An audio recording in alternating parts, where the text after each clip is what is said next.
So hello everyone, welcome in agri coaching classes. I am Siddharth Soni. स्वागत है बेटा आप सभी का आज के इस नए लेक्चर में। एज यू नो, हम लोग एएसआरबी नेट के लिए बैचेस स्टार्ट कर रहे हैं और उसके बारे में जो कल डिटेल मैंने दे दिया था, है ना, जो उसमें मैंने एएसआरबी नेट होता क्या है और डिफरेंट टाइप की चीज़ें जो भी आप लोगों के लिए इंपॉर्टेंट थी, वो सारी चीज़ें वहाँ पर मैंने बताया था।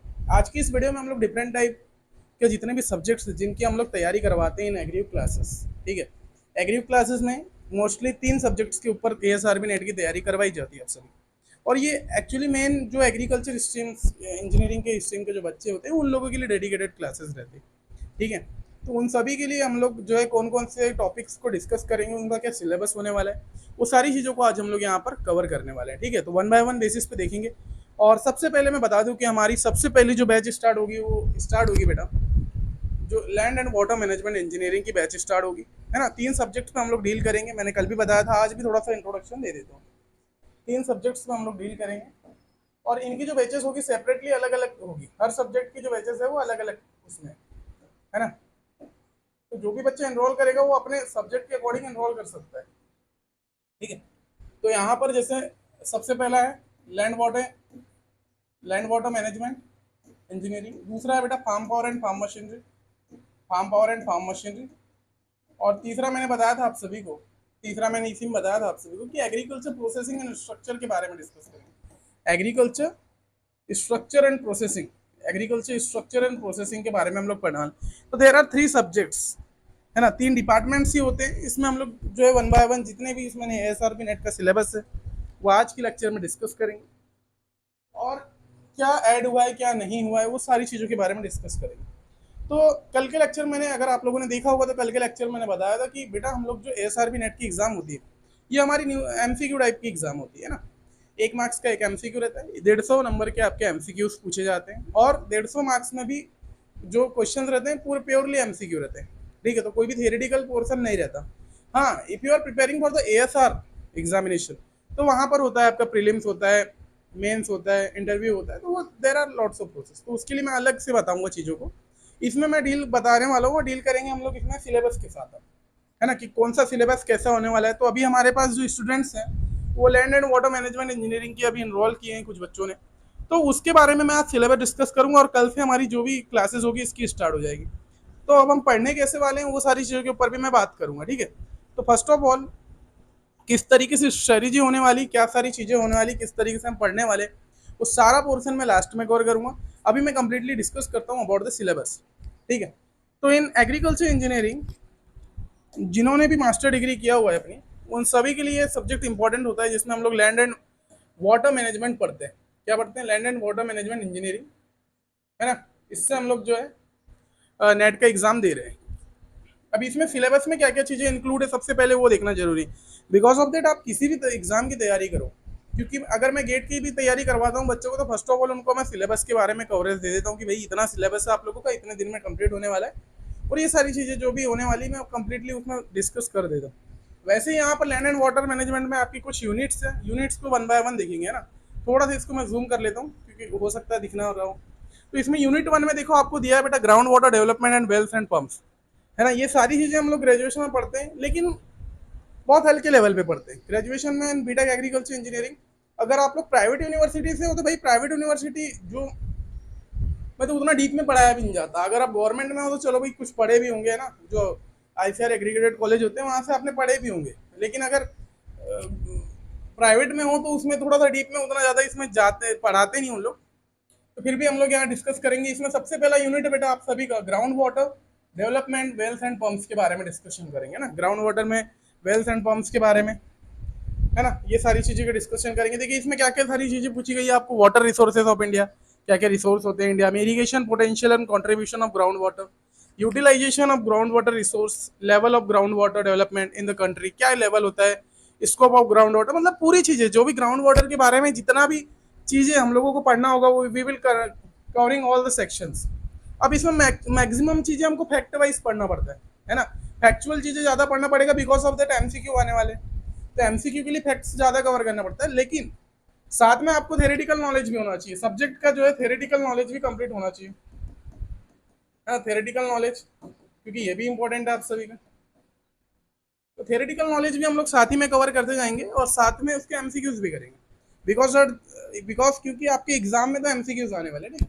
तो ये सारी चीजें दे दिया यहाँ पर। उसके बाद दे दिया, देखिए वेल्स एंड पम्प्स में से क्या क्या सारी चीजें दी है। तो वेल एंड पम्प्स कैरेक्टरिस्टिक्स बोला है ना। उसके बाद वेल की डिजाइन, कंट्रीब्यूशन क्या होता है, कंस्ट्रक्शन कैसे किया जाता है, परफॉर्मेंस एवेल्यूएशन देखेंगे, सिलेक्शन, पॉपुलेशन कितना है, इस सारी चीजों को हम लोग वन बाय वन डिस्कस करने वाले। तो मैं एक ओवरव्यू के तरीके से बता दूं कि आपको जो पहला सब्जेक्ट हम लोग डिस्कस करेंगे वो है बेटा ground water development and wells and pumps. इसके बारे में पढ़ेंगे, उसके रिलेटेड जितने भी एमसीक्यूज हैं will discuss on a lecture. ठीक है, जितने भी इसके एमसीक्यू हैं हम लोग जो लेक्चर में डिस्कस करेंगे। आफ्टर दैट जो इसकी सेकंड यूनिट है, अभी यूनिट भी बहुत बड़ी यूनिट है, ऐसा नहीं कि हम लोग 2-3 दिन में खत्म कर रहे हैं, ऐसा नहीं है। ये एक यूनिट मैक्स टू मैक्स 10 से 15 दिन तो आपकी चलने वाली है ना। तो प्रिपरेशन के लिए टाइम है अभी, क्योंकि अभी नोटिफिकेशन आया नहीं है, और नोटिफिकेशन जब आएगा जब तक तो हम लोग कंप्लीटली सिलेबस इसका कर चुके होंगे, क्योंकि हम लोग करेंगे क्वेश्चंस में। और ऐसा नहीं है कि सभी यूनिट्स उतना टाइम लेगी, जिससे थोड़ा सा इसमें डीप में हम लोग को फर्स्ट यूनिट है तो उतना ज़्यादा कवर करवाना पड़ता है नॉलेजेबल थिंग्स, तो उसमें हम लोग ज़्यादा टाइम लेते हैं। उसके बाद सेकंड आपकी यूनिट आती है बेटा ओपन चैनल हाइड्रोलिक्स।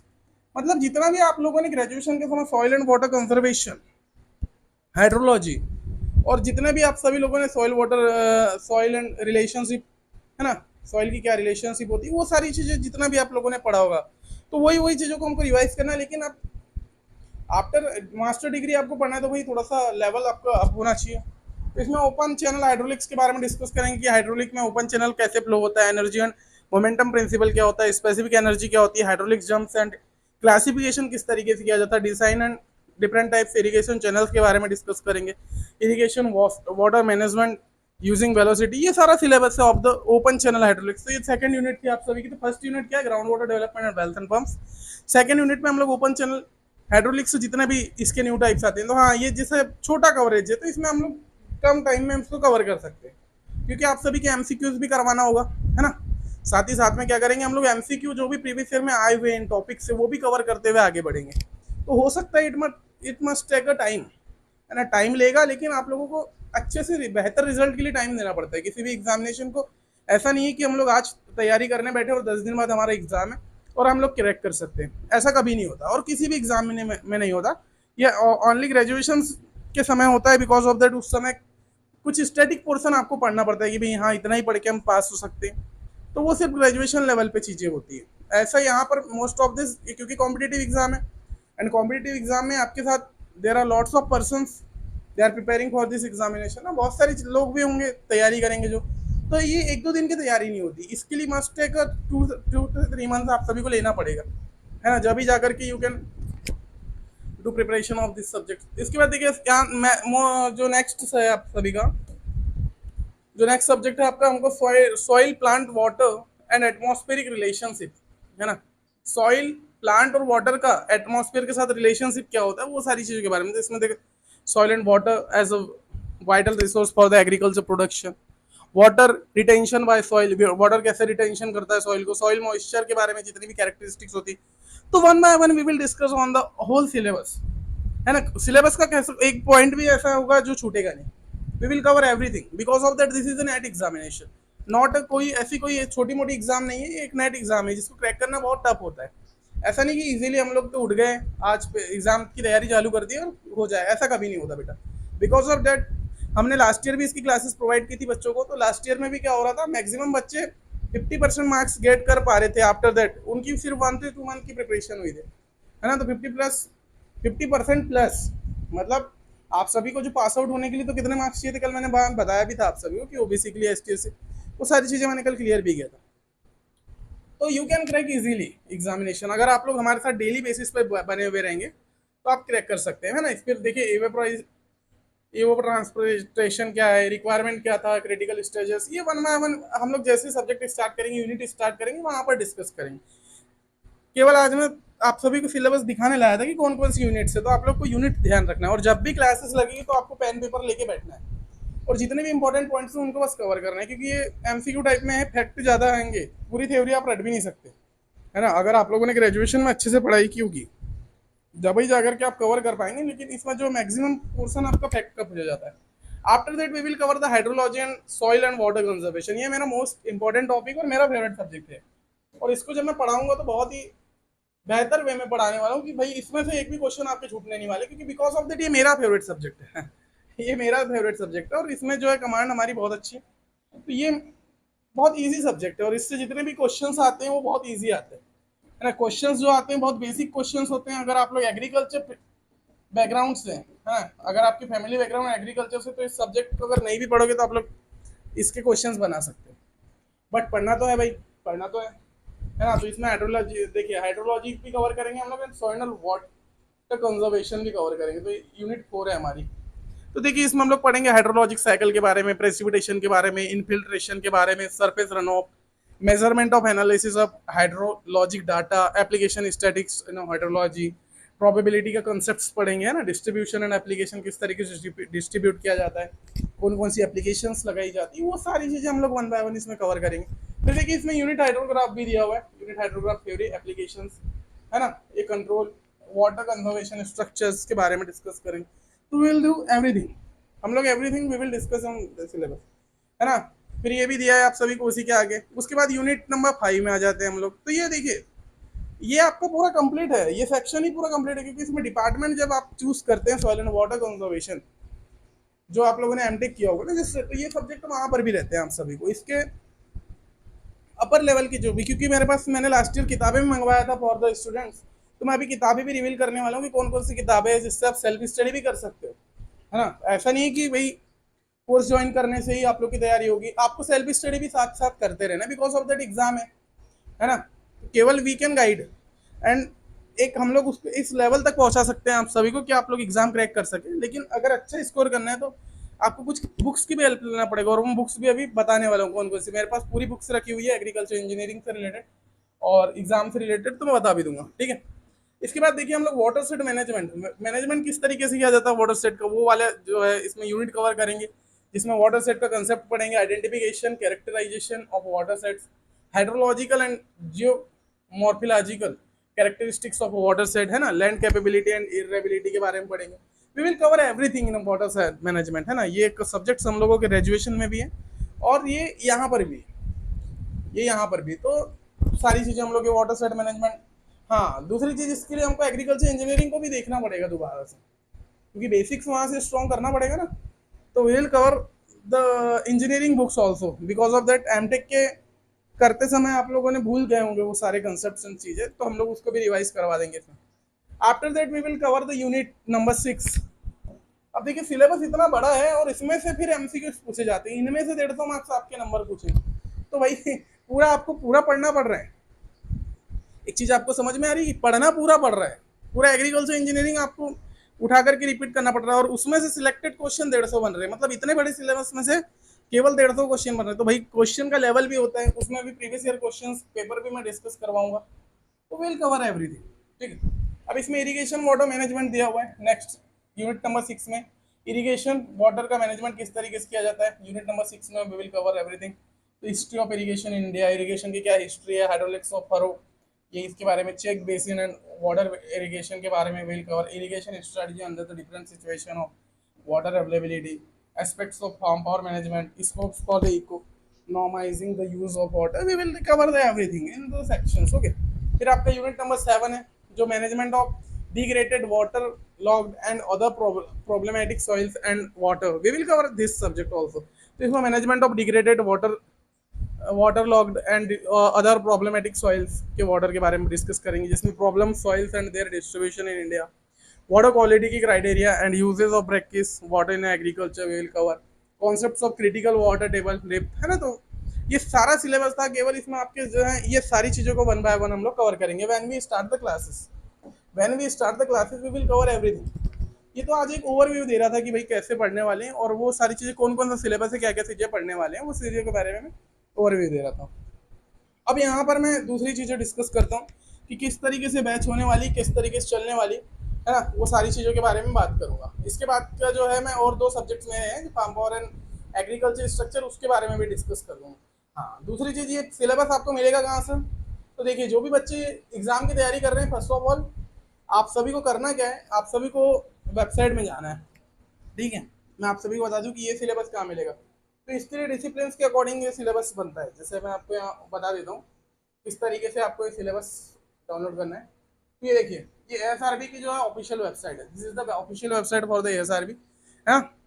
एएसआरबी अगर आप सर्च करोगे तो फर्स्ट नंबर पे यही सिलेबस है, सिलेबस ऑफ वेरियस डिसिप्लिन। तो इसमें आपको जाना है बेटा 51 से 56 डिसिप्लिन में, 51 से 56 डिसिप्लिन में जाकर के आप उस सिलेबस को डाउनलोड कर सकते हैं। उसमें सारा सिलेबस आपका जो भी पूछा जाता है एग्जामिनेशन में वो सारी चीज़ें यहाँ पर कवरेज में की गई है, ठीक है। दूसरी चीज़, अब जो फार्म और फार्म मशीनरी वाले स्टूडेंट्स हैं उन लोगों के लिए भी मैं सिलेबस कवर करवा दूंगा ना, तो उनके लिए एक सेपरेट वीडियो बना करके कि क्या क्या पढ़ना है, कौन कौन सी चीज़ों को रखना है। We will cover everything on the sections, okay. तो अलग अलग वीडियो बनेगी। हाँ, अब बात आती है लैंड एंड वाटर मैनेजमेंट के जो स्टूडेंट्स हैं उनकी तैयारी किस तरीके से हम लोग करवाने वाले, ठीक है, किस तरीके से क्लासेस चलेगी। तो सबसे पहले तो आप सभी को पता है कि we will cover the S, हाँ, we will preparing for the ASRB NET examination.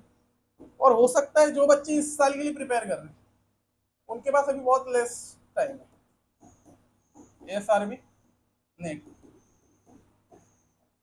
तैयारी कर रहे हैं। अब इसमें देखिए आपके क्वेश्चन पूछेंगे एमसीक्यू, एग्जाम में क्वेश्चन पूछते हैं एमसीक्यू क्वेश्चन पूछते हैं। यूनिट्स की मैं बात करूं तो आपकी अप्रोक्सीमेटली 8 यूनिट्स, अभी मैंने सभी के सिलेबस को डिस्कस किया। एमसीक्यू पूछा जाता है। अब भाई ये एमसीक्यू, अब देखिए जिन बच्चों का ग्रेजुएशन प्लस मास्टर्स बहुत अच्छा है, जिनके सीजीपीएस बहुत अच्छे हैं, जिनका ग्रेजुएशन में और मास्टर्स में बहुत अच्छे नंबर्स हैं, और उनका जो थ्योरेटिकल पोर्शन अगर वो कवर है तो उनके लिए directly they can practice the MCQs of previous year. आप लोग जो है एमसीक्यू कवर कर सकते हैं प्रीवियस ईयर के। हाँ, अब जो स्टूडेंट भैया जिन्होंने ग्रेजुएशन में थोड़ी सी मक्कारी की है, जिन्होंने इसमें मास्टर डिग्री में थोड़ी सी मक्कारी की, अब वो डायरेक्टली उठ करके तैयारी करना चाह रहे हैं तो उनको फिर कवर करना पड़ेगा एवरीथिंग, जितने भी लेक्चर्स हमारे आएंगे वो सारी चीज़ें कवर करना है। साथ ही में उसके लिए आप लोगों को एक बुक प्रिफर करना पड़ेगा, जिस बुक को मैं अभी बता रहा हूँ। ये आपकी एक बुक आती है बेटा, विवियन मूर्ति एंड मदन के झा, है ना। देखिए ये बुक इस तरीके से दिखती है। इसमें ये विवियन मूर्ति एंड मदन के झा की बुक है जिसमें complete land and water management पूरा कवरेज है ना। यहाँ पर आप लोग देखेंगे तो फ्रंट पेज में आपका यहाँ पर पूरा सिलेबस दिया हुआ है। ये नेट की नहीं बुक नहीं है, लेकिन ये थ्योरेटिकल पोर्शन पूरा कवर करवा देती है आपका, है ना। ये देखिए ये पूरा, इससे ये सारी चीज़ें अगर इस बुक को आपने एक बार पढ़ ली है तो ये एग्जाम क्रैक करने में और ईजी हो जाएगा। हाँ, रही बात दूसरी की, इसमें जो है सिलेबस जो है थोड़ा सा ब्रीफ है, तो सिलेबस थोड़ा सा ब्रीफ है। अगर अभी तक आप लोगों ने जो है थ्योरेटिकल पोर्शन कंप्लीट नहीं किया है तो इस बुक को प्रिफर कर सकते हैं। दूसरी एक बुक आती है बेटा आर सुरेश की, आर सुरेश सम की एक भी बुक है, उससे भी आप प्रिफर कर सकते हैं, ठीक है। अब जो न्यू स्टूडेंट्स जो है इनकी तैयारी कर रहे हैं तो उन सभी के लिए अभी मैं बता दूं कि 1 जुलाई से हम लोग जो बैच को कम्प्लीटली स्टार्ट कर देने वाले हैं, है ना। 1 जुलाई से हम लोग कंप्लीट बैच को स्टार्ट कर देंगे और डेली बेसिस पे हम लोग पूरा सिलेबस कवर करने वाले हैं। डेली बेसिस पे कवर करने वाले हैं सिलेबस कवर करेंगे और प्रैक्टिस करेंगे, मैक्सिमम प्रैक्टिस करेंगे इस बैच में हम लोग। मैक्सिमम प्रैक्टिस ऑफ क्वेश्चंस की जो है मैक्सिमम प्रैक्टिस भी करने वाले हैं। तो एमसीक्यूज हम लोग जितने भी पीवाईक्यूज हैं, एमसीक्यूज है, वो सारी चीज़ें लगाने वाले हैं और 1 बाय 1 इस तरीके से हम तैयारी करने वाले हैं। तो अब जिन बच्चों ने बैच ज्वाइन नहीं किया है तो उनके लिए अभी स्पेशल प्राइस चल रहा है। इसमें 10,000 ये कंप्लीट इसका कोर्स का प्राइस है, 10,000 इसका प्राइस है। अभी आप लोग इसमें से जो है डिस्काउंट ले सकते हैं 20% का। तो 20% डिस्काउंट अभी चल रहा है 1 जुलाई तक, तो आप लोग को 8,000 रुपये में ये कंप्लीट कोर्स पड़ जाएगा, ठीक है। तो आप लोग जो है जल्द से जल्द इस बैच को ज्वाइन कर सकते हैं और ज्वाइन करके जो है आप लोग जो भी इसकी चीज़ें है वो आप लोग तैयारी इसकी स्टार्ट कर सकते हैं। क्लियर है? तो मैंने सारी चीज़ें बता दी आप सभी को। तो 1 बाय 1 हम लोग इस तरीके से करने वाले हैं। 8,000 रुपये भी प्राइस रखे। तो जिन भी बच्चों ने अभी तक बैच ज्वाइन नहीं किया तो वो ज्वाइन कर ले, क्योंकि आज मैंने सिलेबस बता दिया। अब नेक्स्ट क्लास से हम लोग जितना भी इसका theoretical portion plus numerical portion है वो हम लोग, जितना एमसीक्यू पोर्शन है वो विल कवर एवरीथिंग। हाँ भैया, एमसीक्यू से भी क्वेश्चन में, एमसीक्यू में भी कभी कभी न्यूमेरिकल पोर्शन पूछ लेता है, तो वी विल कवर एवरीथिंग, है ना। वीडियोस को लाइक भी करते जाना, सब्सक्राइब भी करना और शेयर ज़्यादा करना, क्योंकि कुछ स्टूडेंट्स को पता नहीं कि एसआरबी नेट की प्रिपरेशन यहाँ करवाई जा रही, तो उनको भी बताना है। ऐसा नहीं कि खुद उनको बताना है। तो तैयारी सभी के साथ मिलकर करो।